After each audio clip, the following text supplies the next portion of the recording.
Good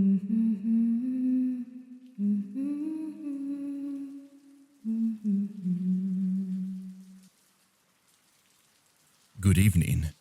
Welcome to my channel called Silver Slumbers. We have a special guest in tonight's video. Her name is ThePanicWithin. She's also a horror narrator. She specializes in creepypastas and is a naturally talented voice actress. We're also good friends outside of narrating. So today, she's going to be reading stories with me to help you get those soothing Z's that you deserve. By the end of the video or while listening, you should check out her channel. She has a lot of great stories already listed and plenty more to come.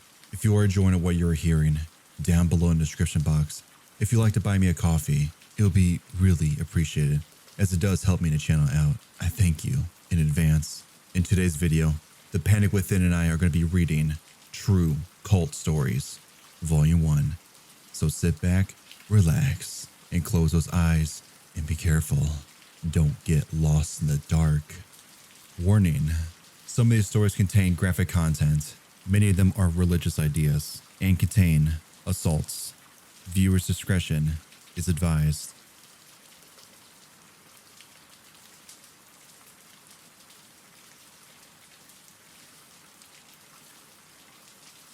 My father's uncle was a cult leader in Waco, Texas. The family won't talk about it, mainly because we don't have too many details about it, and because it seems a bit bizarre. He died a few years back, probably about 7 years now, and when he passed, he left us a good sum of money. He also has a lot of storage lockups in Mexico, some of which my family knows the whereabouts, but most are unknown. I believe my grandma was the only one to really know anything about it, but she also died since then. So the only person in my family that would be willing to tell me about it, and maybe even help me get to these storages, are gone. The only info I really have about this, the cult was in around Waco, Texas. The cult was called something like the Smith Religious Group, and his name was either Leonard or Eugene Smith. The only reason that's fuzzy is because my uncle is named after him. My uncle's legal name is Leonard, but everyone calls him Gene. Like I said, my family is weird about it, and Google didn't really help.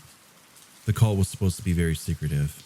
So, who wants to go to Mexico to uncover a fortune with me?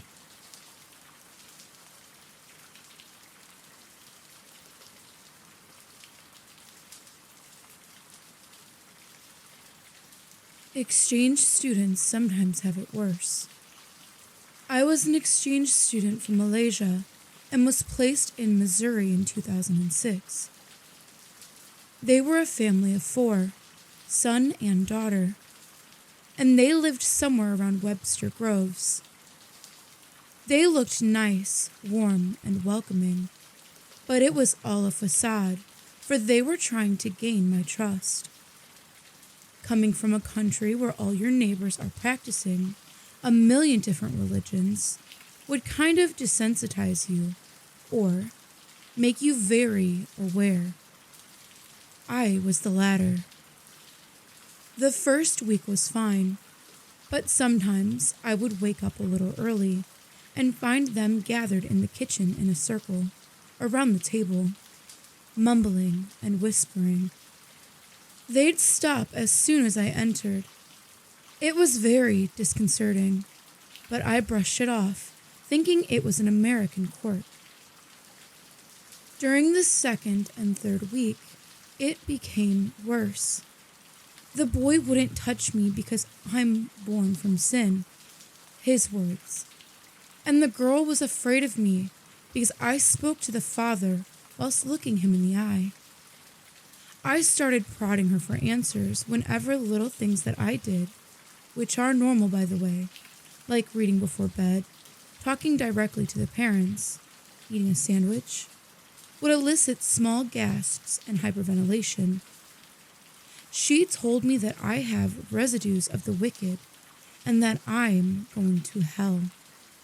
She told me about a cleanse and a daily prayer wash. I've seen them singing the same hymn over and over again, reciting the same verses in different tones, and it really freaked me out. I wasn't stupid.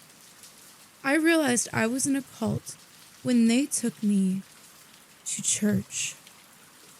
I was made to sit in the front, and the pastor was conducting the service specifically for me. I realized it when I looked around and saw that everyone was looking at me. I felt like I was in the horror movie. Wide-eyed, silent stares. Men and women were separated. People wore different colored ribbons on their wrists, and the children looked haunted or just plain frightened. Nobody spoke to me or even came close to me. The men never looked me in the eye, and the woman whispered and shunned me. I went there twice. School was on break, so I had to stay with them. Many weird things happened, but none was as bad as waking up in the middle of the night to find the mother sitting next to my bed, reciting verses from the Bible in the dark. As soon as I'm awake, she'd stop and silently walk away. The family began treating me badly after that. I was punished for being out of line. No dinner, locked in till morning, no sweet drinks. I had to cover up with long-sleeved tops, long pants, skirts, etc. I think I lasted because I was curious. They probably thought that since I'm from Southeast Asia, I must be quite gullible and naive. They tried brainwashing me with how sinful I was, how lost I was, how the world is going to end, and I'll be dragged into hell unless I accept their teachings. I was there for a month before my chapter coordinator came by for a visit. I told her everything, outside the house, naturally, and I left with her immediately. We came back with a group of people from the exchange organizations about an hour later and found them in the midst of burning the things of the sinful non-believer.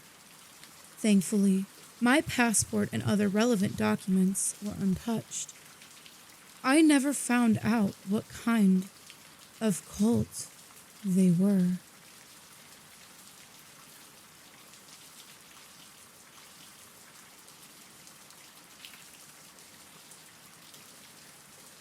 Cults always seem to be against coffee. Man, I love coffee. I think I obviously had a hard time enough dealing with this. Little less if I was drag ass without my morning cup of joe. Quick story. My family had a foreign exchange student live with us on my freshman year of high school. He was a great guy, and we had never thought about having someone live with us outside the blue like that. Turns out he came over from Germany, and the family that he was assigned to before he moved in with us was a part of some sort of cult here in Texas. He was locked in his room all the time when he wasn't in school, and as soon as he came home, he had to attend the temple, as he called it. Imagine coming across the world to experience the United States, and that is what you encounter. Word got out through our high school that he was being subjected to this stuff, and my dad, of all people, said he should come live with us. Both my sisters had to move out for college, so we had an extra room.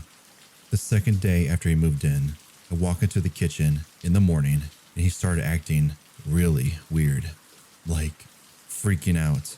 He was cooking something in the microwave. I opened the microwave door, and he started crying.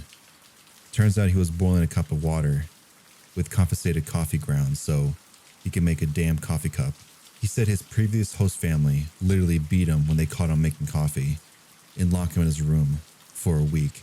Freaking A. I got my dad's bottle of whiskey out in the cabinet and said, not only you can have coffee, but you are welcome to anything in our house as well. Let's freaking party. It took him a couple of weeks, but he finally assimilated.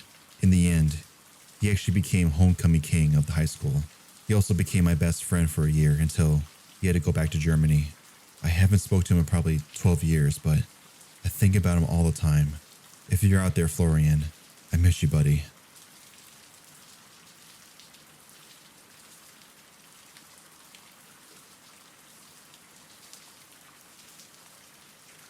I was raised in cult teachings in an isolated homeschool environment, and then my family moved to the cult later. Brainwashing was there. It wasn't obviously rote, and the same thing every time, as the pastor was very charismatic and convincing. But it actually was. We sang about only 20 songs, mostly hymns over the course of the time I was there. It was run and controlled by a single pastor. There was a board, but there was no accountability. It was kind of a joke. Only the most supportive, i.e. the people who considered him always right, were elected to the board. It was very abusive and controlling. Coffee was unspiritual. Missing meetings gained you a phone call from a board member telling you that you were breaking fellowship. Everything was about the pastor. I mean, literally. Sin was thinking negative thoughts about the group and the pastor. He set himself up as the wisest man on earth. For the girls, they had it worse. He would convince each one they had a sex problem, i.e. idolatry, and he would proceed to sexually abuse them. This cult is less than 30 people. As for why he's not in jail, settlements. My experience was awful. I had some serious depersonalization, and the effects on me were awful. Living in fear, anxiety, intense emotional pain, constant flashbacks. It's really bad. My parents are still in it, and relationships with them are probably impossible. Talking about anything will get me verbal abuse. Child abuse is really bad. I left this last year, so I'm still processing a lot.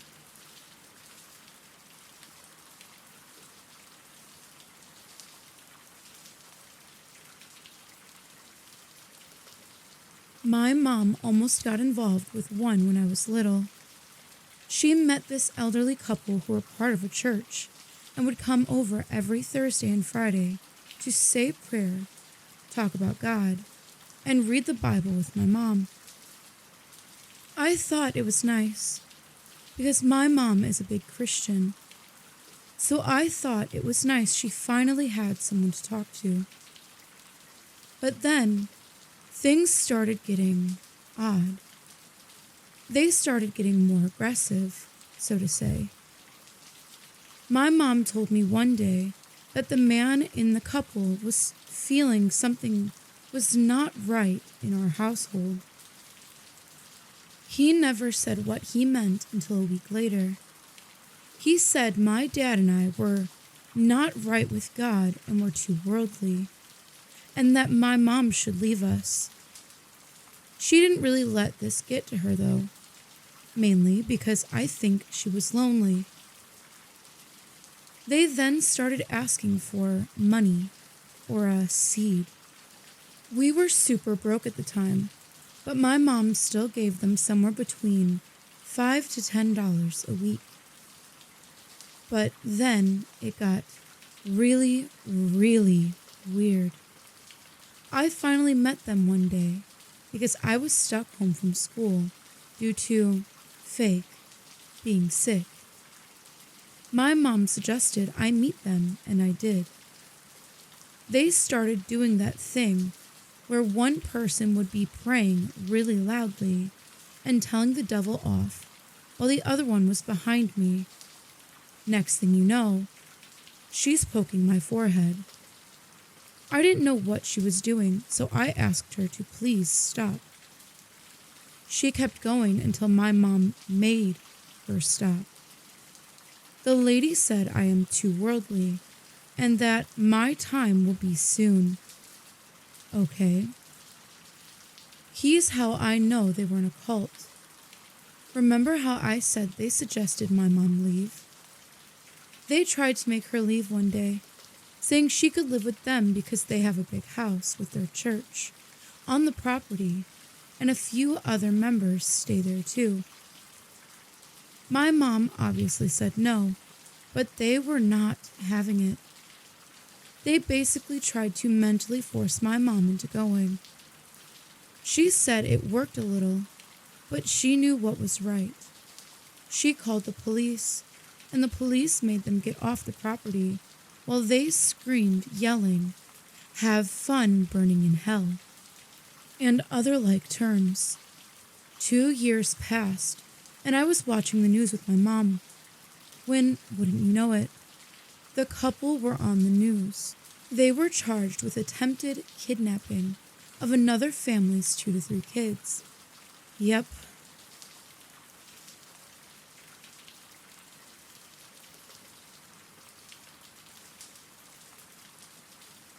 I was raised in a cult.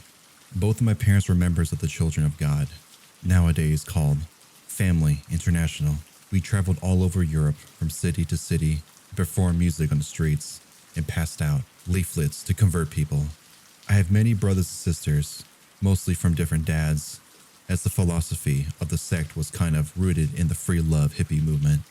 There are some pretty serious and, I think, conclusive accusations of child assault within the sect, but thankfully my parents didn't do that. My stepdad, however, physically and verbally abused us, as corporal punishment was very encouraged. He never got caught, although we showed frequent overt signs of abuse, but since we weren't over in one place more than a couple of days, no one noticed. We were of course all homeschooled too, which I hated, since that was also a constant source of abuse. My stepdad taught me timetables by always asking me repeatedly, "What's X times Y?" And if I get the result wrong, I'd get slapped on the fingers with a cooking spoon as many times as the result was. Thankfully, my parents got out of the sect by the time I turned about 13 years old.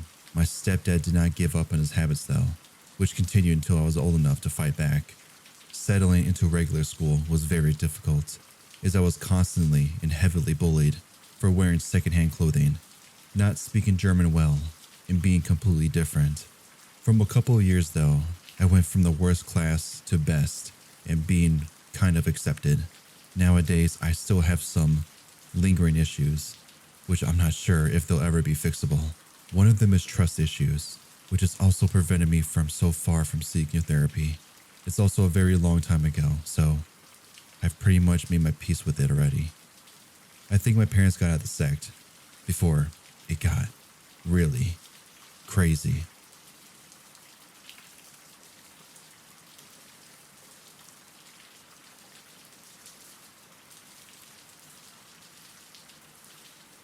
Throwaway. Edit. What the F?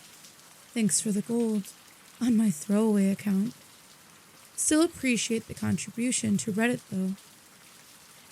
I want to try to be concise and still give a proper breakdown of my time growing up in a cult.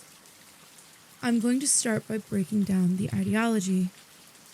Second coming of Christ. They believe the second coming was alive. He was a Korean man who went by the name of Reverend Sun Myung Moon. He was given the mission by Jesus in a vision when he was 16 years old on a mountaintop. And it is his purpose to create an example of the ideal family, so all may shape their families in its likeness and create an ideal world. Restoration of the fall. Jesus forgives your sins, but what about restoring humanity to what it was before the fall? By paying spiritual indemnities and cleansing humanity of those sins in the first place. Their idea of indemnity is almost like paying karma forward. You can put yourself through misery to either pay for the past mistakes of humanity or to ensure good things will happen in the future. You can pay indemnity by 1. Living in a van for years and years on one of their task forces, fundraising by selling candles or wind chimes, sometimes more than 14 hours a day. 2. Getting an arranged marriage after abstaining from absolutely any contact with the opposite sex all of your life, by the Reverend himself, or now your parents, thereby overcoming the temptation of the fall by denying your desires and obeying the church completely. Actually, this is the most important aspect of the church, that you get matched and blessed, their word for marriage. It is the only thing that will eventually restore humanity. 3. Converting other members. 4. Doing hundreds or thousands of bows to a picture of Rev. Moon every night for X amount of days. 5. Taking cold showers every day for X amount of days. 6. Fasting. You can drink water for a providential number of days, either 3, 7, 21, or 40. Note, you must do a 7-day fast before you get married. 7. Giving money offerings to the church. The church also started charging for ancestor liberation in the last couple of decades. Just like old school Catholics, you pay to have your dear old granddad hoisted out of the pits of hell. Since the church is Korean, they have deep resentment towards the Japanese, and ancestor liberation can be thousands of dollars per person liberated. For Americans, it was a little over 100, I think. 8. Beat yourself to repetitive chants at an approved spirit cleansing event. 9. Or basically deny yourself of any human comfort or need for some time. Some do sleep deprivation conditions. There's a lot else, but I can't keep going. Growing up in the church. There are countless strange rituals in the church. Like on your birthday, you and your whole family have to wake up at 5 a.m., go to your altar of Reverend Moon, say a prayer, and offer food. When the ritual is almost over, the birthday kid usually has to take the food and offer some to each of the family members, and you always leave some on the altar. There are countless stories told to the second generation. Children born from marriages approved by Rev Moon.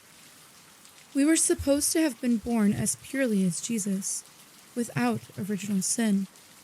Of members who left the church and immediately got hit by a bus, or became prostitutes, and died of ODing, or killed themselves out of guilt.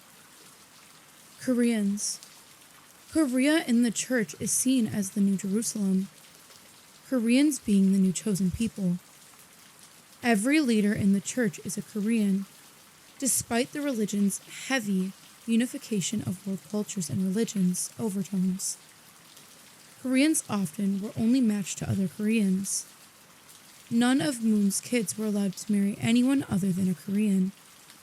Japanese members have always been the church's cash cow, guilting them into paying more in tithing and overcharging them for everything. Americans got their fair share of that too. The church often comes up with a new ceremony, like a holy wine ceremony, where drinking this new blessed wine, usually juice, will heal all of your sins. That, of course, you have to pay to get into.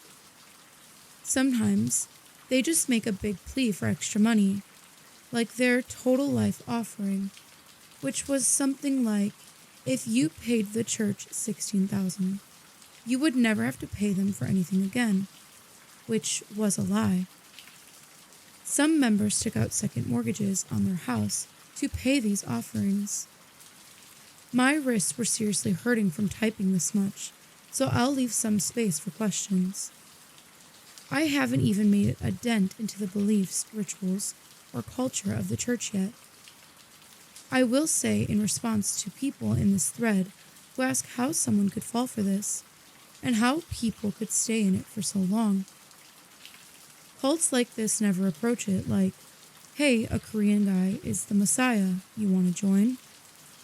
They take you through steps, almost like Scientology, but not so clearly defined. The Unification Church was going around in America in the 70s, preaching for true love and family values. Stuff many people, especially people with Christian backgrounds, can get behind. The church does have a heavy Christian influence. So much of the language is the same. But they'll start discussing these things with you, like the evils in this world.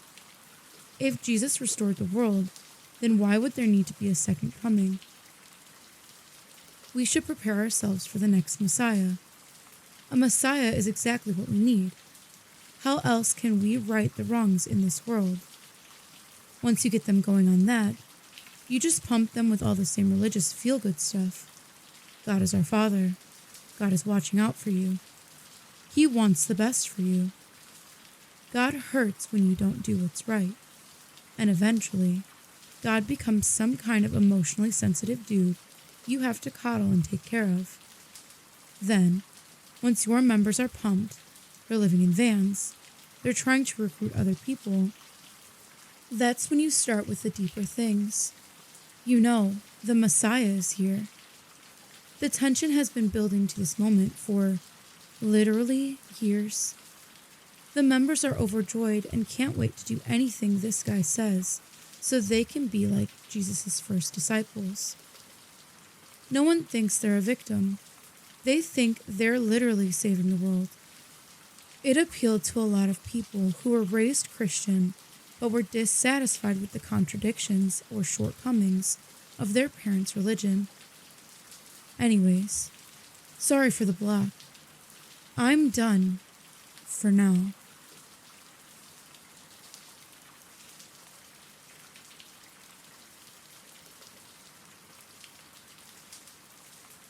Throwaway. I was born and raised in a cult and considered myself a member until I left my parents' home by the age of 18. The group I was associated with is not well known, but the effects of the members are tragic and undeniable. We were literally brainwashed. We had weekly services with a set program, 3 hymns, prayer, sermonette, hymn, announcements, main message, prayer. It never altered from that layout. As well, the messages we would hear were often videotaped sermons from maybe 5 main people at headquarters. The topics were extremely narrow. Prophecy, the end is coming, self-improvement, all of you suck, and you should all hate yourselves. Setting ourselves apart. Don't talk to worldly people. They will taint you. Stuff like that. There were many ways in which we would indirectly encouraged to harm ourselves. Many people looked down upon modern medicine and felt that using it was a way of turning away from God, slapping him in the face, making it clear that he wasn't needed. I personally knew people who would die for their faith, waiting for God to heal them. On the other hand, when any of the main leaders fell ill, they would immediately rush off to medical care. They control our diet. We pretty much were kosher, though they denied any influence or association with Jewish religion. There were annual days of fasting, and whenever the leadership would scare up enough drama within the members, they would declare a church-wide fast so we all can get closer to God and resolve our issues. We fast when the church's income was said to be dropping. We fast when the leaders were ill. We fast when people die. We had our own personal fast for the hell of it, or when we felt especially guilty and out of touch with God. Parents were encouraged to get their children involved as young as possible. My parents told me I started observing the annual fast when I was about 3 years old. I remember one year when my brother was 2 or 3. At one point during the day, he just broke down sobbing because he was so thirsty. Oh yeah, we abstained from food and drink. We got obscenely dehydrated every time. Looking back, I just don't understand how any parent could behave this way. They were so, sex negative. I can't even describe it. We spent so much time and energy frantically thinking. I can't think about the female body. It was all we thought about. It was evil, dirty, wrong, and it would hurt if we weren't married. I literally built up so much fear over it that when I finally had sex as an unmarried adult, I had developed psychological pain and physical pain even though it wasn't real. In my case, being so afraid of hurting it, it just hurt, which further led to my fear. There was actually an entire message once where one of the leaders took on the subject, "Are we a cult?" And he actually went through the checklist for us. His conclusion was that we were a cult, but that it was a good thing. We should be proud, only not. Pride is a sin. We should be pleased. You had to be baptized before a minister would marry you. You couldn't be baptized or marry someone else who wasn't. You couldn't marry outside the church. Some ministers wouldn't baptize you if they thought your only incentive was to get married. There were rampant cases of abuse from the leadership, but we were always too fearful to report it. Always taught that it must have, in some way, been our fault. Traditional gender roles were enforced. An example: women stay home, pop out babies, cook, clean. Men were to work and support the home. Having children, and lots of them, was strongly encouraged. Be fruitful and multiply, and all that crap. Adoption was frowned upon, even for those who were unable to have their own kids. So many families were off living in poverty because there were just too many of children to take care of. God forbid that any of them had medical conditions that required constant treatment. We were robbed on a regular basis. They call it teething. Not only did we give 10% of our entire income, but we were also to set a second 10% aside to be used on a 7-day religious convention of sorts every year. And on every third year, we would give an additional 10% to our church. Imagine losing 20% of your income every year and 30% every third year. Imagine being poor to begin with. Imagine being told you are poor because you have been literally stealing from God by not digitally paying your tinnitus. I can go on forever. There is so much.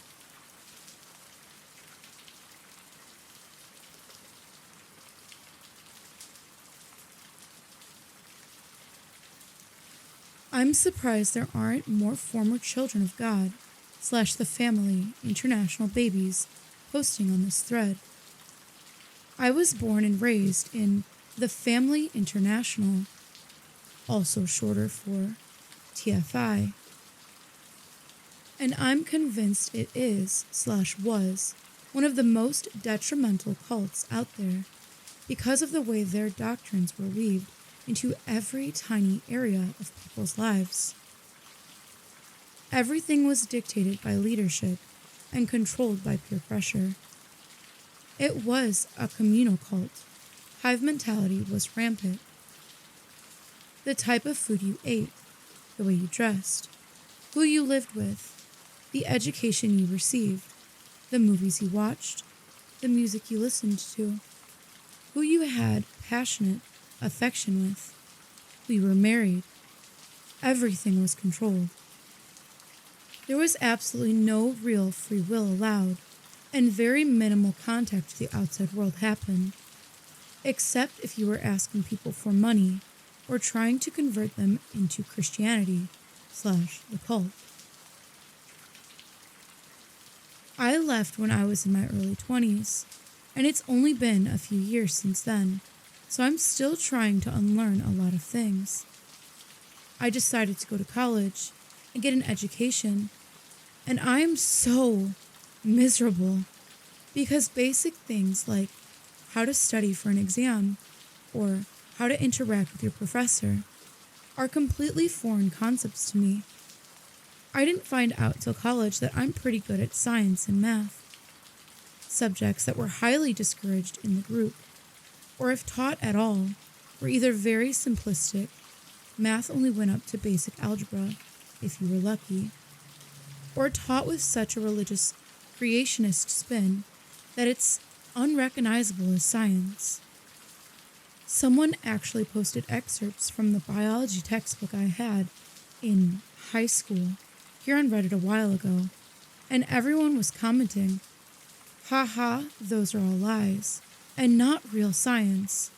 And I'm like, well, darn. I like to imagine that if I'd had a regular schooling when I was younger, maybe I could have been an engineer or an astronaut or something awesome. People are probably going to counter that statement with, "It's never too late to try." Platitude, and I'd just like to say, shut up. You don't know what you're talking about. Forget dating. I have more human body knowledge and experience under my belt than most people my age, and I don't have a clue what normal dating looks like. Passionate affection is synonymous with intimacy and is synonymous with control. I am terrified of getting into a relationship because I know that it would be so ridiculously easy for someone to abuse their power over me. When you're raised to always say yes, you have no idea what a struggle it is to say no. When people find out about this cult, the thing that usually gets focused on the most is the passionate affection aspect of it. It was literally a SEX, which I'm calling it, passionate affection cult. But for me, the worst part is just not having frame of reference for connecting with other people outside the group. I can forget the bad things that happened and just get on with my life, but it's difficult knowing how to make new friends and build life outside of TFI. I just don't get most of what people talk about. I've only got a few years of movies, music, pop culture, history in my brain, and I can't really relate to how other people act or react to things. I didn't have any of those normal experiences like high school, dating, going to prom, etc. My best friends are former TFI people because I can't seem to make real friends out here in the great wide jungle of the world. I wonder how I will ever be able to get close to people when they will never be able to comprehend the experiences I've gone through. And at the same time, I can't relate to their experiences either. Real life things that most people take for granted, like graduating college, buying a house, having a successful job, etc., seem like fairy tales to me because nobody in my life growing up did those things. I don't have anybody who can give me advice on how to accomplish those normal life tasks because nobody I grew up with, or our parents, did any of those things. I feel pretty lost. I'm still picking pieces of this cult out of my identity, and it's exhausting. Edit. Just wanted to add a random artifact from my upbringing. I went to see Hunger Games, Catching Fire, recently, and I broke down crying in the middle of it because I had a sudden realization that I grew up believing that the sort of apocalyptic, depressing scenario played out in the Hunger Games was an inevitable outcome in my future. Not the actual Hunger Games, obviously, but the extreme government control, oppression of the people, dire social circumstances, etc. It made me feel very alone in that moment, sitting with the knowledge that I was viewing the entire thing my childhood nightmares were made of, and knowing that nobody around me could possibly comprehend the reason for my tears.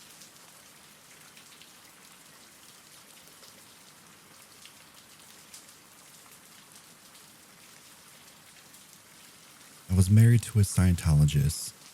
Obviously, I'm using a throwaway. Well, Scientology is weird. It's all consuming of most cults are.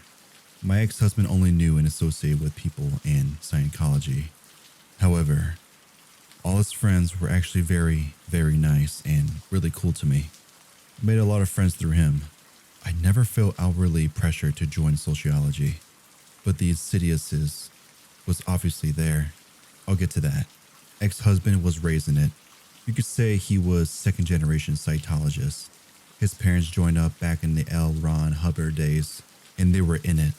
Both worked for the church as auditors. They were dirt poor. All of their money went to the church, hundreds of thousands of dollars. They were so deep in debt They had no health insurance and no money for anything except a rent for their tiny, rundown apartment. That part made me the saddest. They were nice people. Now, I married him back when I was younger, more idealistic and willing to look over major differences. I was a bit lost myself and really just looking to connect with anyone.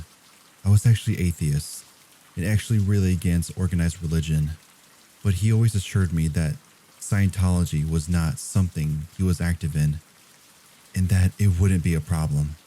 He wasn't taking any courses at the time. We dated and we were engaged, so I believed him that Scientology was more like his parents than his actual parents. After we got engaged, he started telling me how a friend of his needed some help. She was trained to become an auditor, that e-meter thing that you hear about, and needed someone to practice on. I declined. He kept asking and insisting that it's just for her to practice. It doesn't mean I'm doing Scientology, and that it would mean a lot to him, so I did it. Okay, what a silly experience. Honestly, it was just really silly. You sit in a room with the auditor, hold these cans. Let me tell you, the rigmarole they use to get the cans set right so they pick up your wavelengths or whatever they call it, it's just laughable. Lotion on the hands. Squeeze the cans. That didn't work. Go for a walk. Drink some water. Lotion again. Squeeze the stupid cans. All this over and over until something on the auditor's end says it's all working now. And then you're good to go. I lied through the whole thing. They acted like it was some amazing breakthrough. I got a floating needle, and then that was it.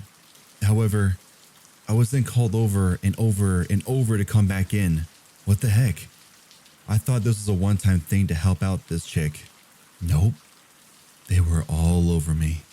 They wanted 3-hour sessions, 3 in a row, on weekdays. No wonder Scientologists were all poor as crap. They want you in constantly during work days. I became so disagreeable to them that they actually gave up calling on me. I guess they figured me being married to one was enough to eventually get me.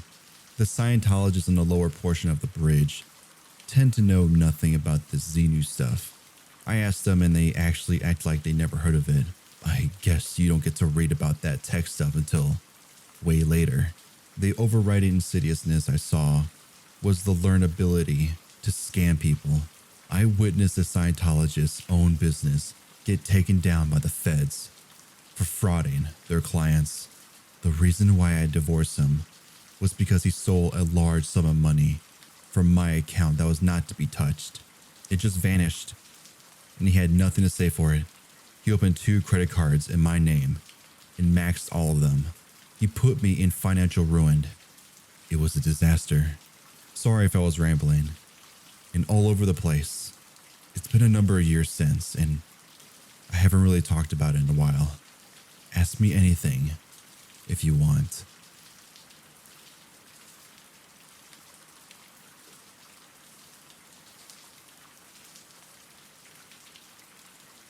I joined a very charismatic church in around 2006.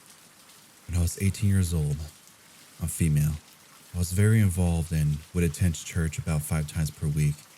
The movement started in the United Kingdom, but I'm from Canada. When I was 18 years old back in 2008, I took a gap year from high school to go to and volunteer at one of the churches in the United Kingdom. The rules were very strict. Women were not allowed to preach, and it was taught that men were to be the head of the household. Things got more intense, and the elders were not letting me leave prayer meetings until I encountered the Holy Spirit. An example, falling on the floor. I was made to sign a contract that I would work 60 hours a week for 12 months. However, before signing the contract, I reminded them I would be leaving in June because I was starting university that fall and wanted to have a summer at home. In April, they told me that I was not allowed to leave until September when my visa was up.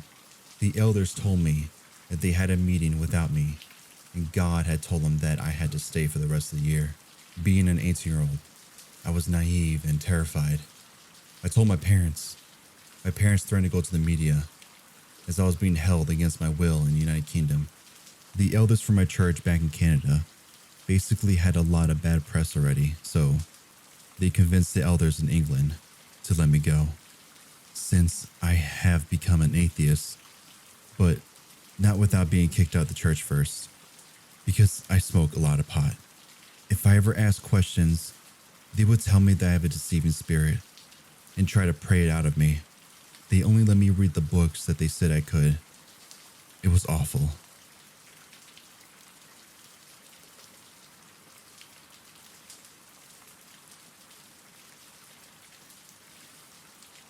I hope you enjoyed these true cult stories.